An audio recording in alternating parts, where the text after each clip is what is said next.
Last week, I talked about the total memory bandwidth between RAM and CPU to graphics card.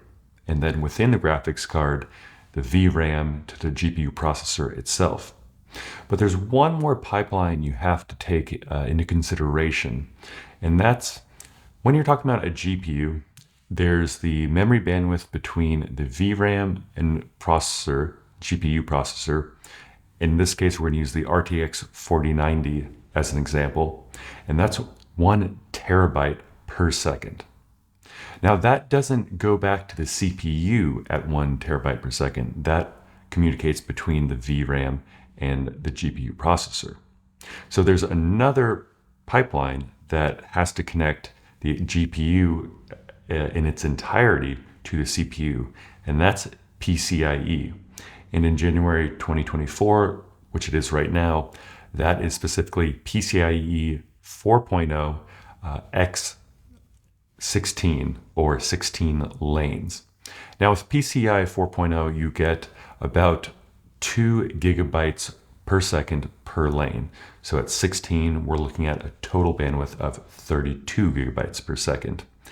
A little bit older or low-end cards use the previous generation PCIe 3.0, which is 1 gigabyte per second. So that is about 16 gigabytes per second between the GPU and CPU.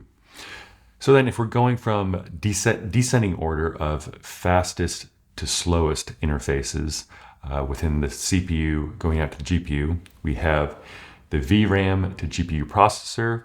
Again, this is between using the RTX 4090 as an example, which is the flagship chip card from NVIDIA right now. So 1 terabyte per second between VRAM and GPU processor. And then from there, you have PCIe 4.0 X16 at 32 gigabytes per second going to the CPU. And in this example, we'll use for the CPU the newest gen Intel 14900K. So you're hitting GPUs going back to the CPU at 32 gigabytes per second. And then from there, the CPU RAM, dedicated CPU RAM, or just RAM as it's usually called, has a memory bandwidth, in this case, of 90 gigabytes per second.